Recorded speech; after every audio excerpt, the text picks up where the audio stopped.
Welcome to Tonight with Valek, and I'm thrilled and honored to interview producer, cameraman, cartoonist, and actor, and also the access producer for BronxNet since October 2015, Mr. Garard Briggs.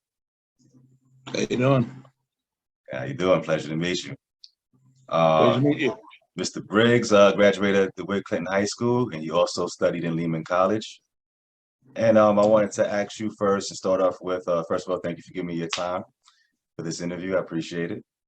And I wanted to ask, what is an access producer? Well, as far as I know, it's basically, in my case, I would be like an amateur videographer, and I'm learning my trade, learning how to videotape shows and create shows for the network of BronxNet. Just learning the ifs, ands, and buts about just filming a show and just how to put it together, what have you. So I'm learning. Okay. And when did you start getting into production or recording as a cameraman? Well, I took a studio production course, and they just as soon as I finished the course, they sent me to work, and I just started doing it. I initially want to just get some training so I can eventually get in front of the camera, because I'm okay behind the scenes, or not the greatest at it, but I kind of feel like my biggest strength is like in front of the camera, where I can have a conversation with my guests or what have you, and maybe do reporting and do a story, because it's also one of my strengths. I like to write, tell a story and tell what's going on in the big city. I was kind of like an amateur reporter, sort of, when I was younger, in my 20s. I worked for a couple of newspapers out here, the West Side Eye and Upward newsletter, for some small publications. And again, that's where my strength lies. And I figured I can kind of couple it with what I learned at BronxNet, and maybe pursue a career in that. All right. If I may ask, so what were some of the stories or things you covered when you worked in your 20s at these newspapers? A couple of things. Well, one time, my brother worked for a organization called Fierce. I did an interview with them here at my house, and when I visited, I wasn't living here at the time, and this was like almost 20 years ago. And we were talking about it at length, what he did. He had been interviewed prior to me interviewing him by the Village Voice, and he was on the cover, and long story. And we were just talking, and had a good conversation. When that got into an issue of Upward, I also did an Upward newspaper. I did a story, I think, on famous New York scientists, inventors of the late 19th and 20th century, like Nikola Tesla and people like that, and mentioning that they lived in some lived in rather seedy parts of the city, like I think it's called, drawing a blank here, the 5 Points, in Lower Manhattan, which was kind of like a rough neighborhood at the time, and some of them got through that experience, and they made something out of themselves. And I kind of wrote that as like an inspiration to just sort of to aspire to bigger and better things for my readers out there. A couple other stories too for other things as well. The West Side Eye, I did an article that I can't quite remember. It was like almost 30 years ago I wrote it. So it was like it was one of the first things I ever wrote. So I'll have to come across it sometime, read it, and sort of it'll memory come back. also did some lot of drawing, a lot of cartoons and stuff like that, like superhero type stuff and political satire, what have you. So got a slew of things, a lot of them. Nice. And what was the name of the political satire? Oh, I did a character that I originally called the Protector, but when I found out that someone else had made another character with the same name, I was like, rather than go through the whole legal mumbo jumbo, I decided, he already had a name, a real name. His name is Ray Nubian, so I decided to go with that. And let me explain. He's kind of like a Flash Gordon type character with super strength, and he's I don't know. He's kind of like a science fiction character and superhero rolled up into one. And I threw in a little bit of like political satire for good measure. So I'm still trying to get him published. By the way, Oh, okay. I tried getting getting a person from the Norwood News interested. A lady named Sheila Maloney. I think she's seen the drawings, but I don't know if she's really interested yet. But I've been trying for other places too. But it's a work in progress. Well, hopefully that pans out then. Sounds like good work. You just got to keep hard at it. We'll keep trying. So, if you don't mind, I just wanted to ask a little bit about your younger years in the Bronx. I just want to ask how was that up growing up in the Bronx, and what parts of the Bronx you grew up at? Well, it was hectic. Well, anyone who grows up here in this borough, knows how wild it could be. Um, I'm actually originally from Washington Heights. I was born there. Spent the first 5 years of my life there. When I was about 5, I recall me and my father and my mother moving into the Bronx. Going across the McCombs Dam Bridge on 55th Street. Boom, getting on the Deegan, making our way into the Bronx, and been here ever since. Um, my real father, my mom remarried, and I have a stepfather. I think he lives in Ohio somewhere. I was talking to someone about that earlier. Um, I haven't seen him in over 20 years and really have no desire to speak to him. How was it me growing up here in the city? It was like most kids, I'd say it was a little hectic. Um, I had my share of run-ins with bullies and whatnot. My family, a little hectic, a little crazy. We had good times too, um, but I do remember a lot of just bit of turmoil. Whatnot. I was a bit of uh, rebel of sorts growing up. It's a kind of uh, a bit difficult, and I attribute side growing up sort of in rather hectic circumstances.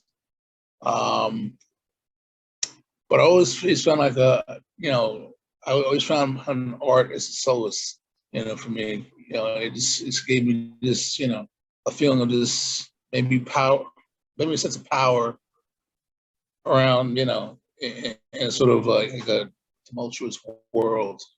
I could sit down, I could draw something, I could write something down or something like that, and create almost like my own world, my own vision of maybe how the world could or should be and whatnot. And I don't know, maybe in a way I was trying to do some sort of controlled chaos of some sort. Maybe I'm not making any sense, but it's just, in a world that's just a little crazy, it's just you try to like find a way to try and balance it out a little bit.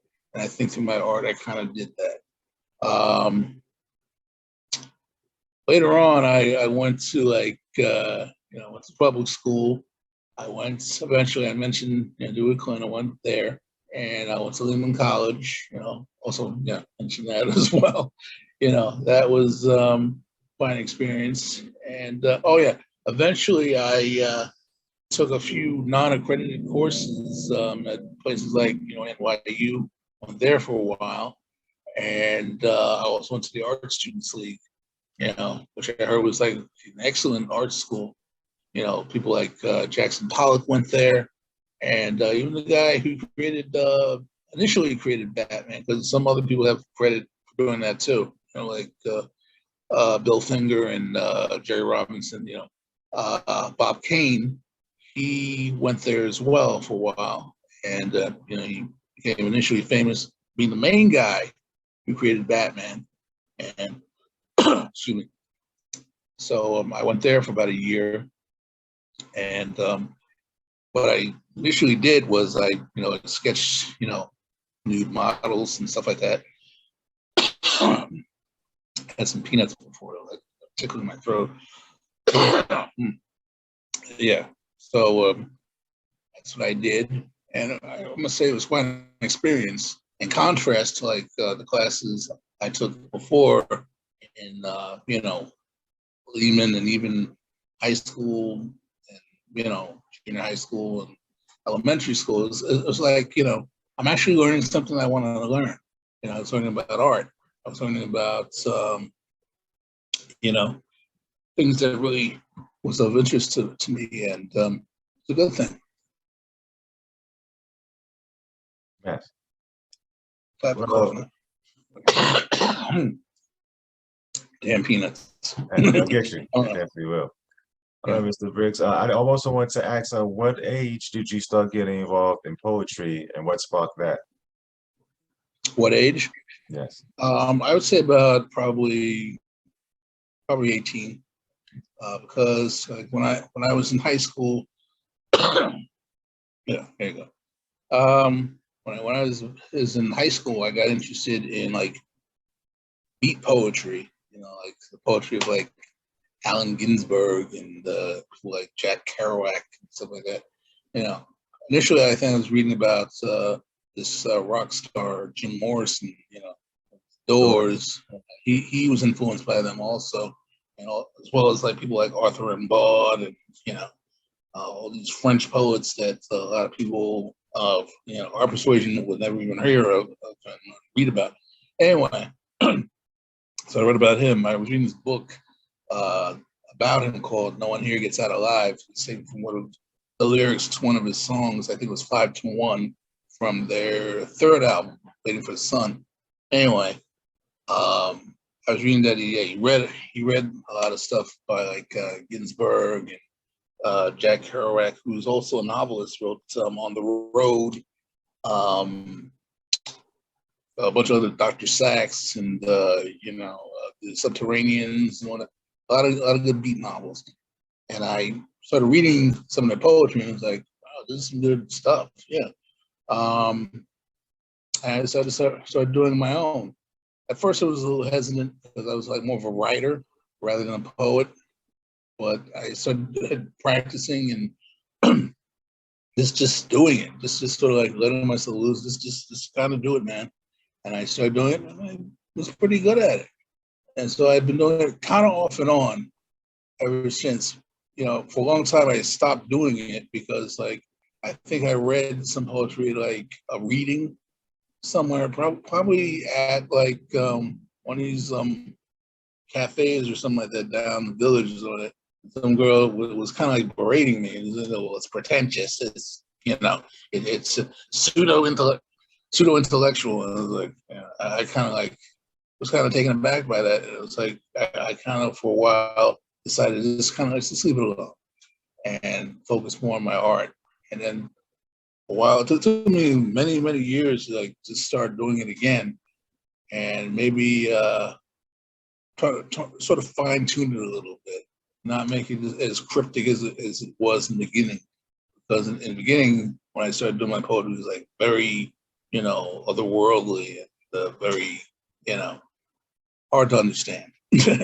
Whereas now, and I also started reading other poets too, like a lot of the Harlem Renaissance poets, Langston Hughes, people like Paul Laurence Dunbar, and other Mary Baraka, who wasn't he's more like the black arts poet, and he used to be affiliated with Beatniks, by the way, when he was Leroy Jones, and he became Mary Baraka, and it's also the father of um, the Newark mayor, Ross Baraka.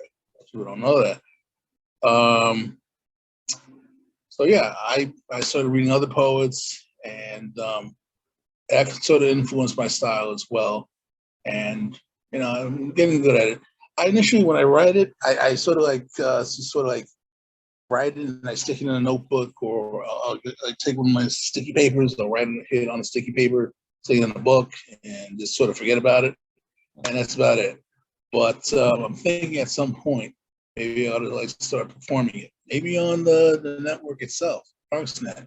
That sounds good. That sounds like a Instead of plan. like doing it, yeah, like instead of doing it at like a cafe or slam poetry thing, you can do it on air. Yeah, and it would get like it would reach a lot of viewers, or a lot of local viewers, and it would be sort of a good thing, innovative.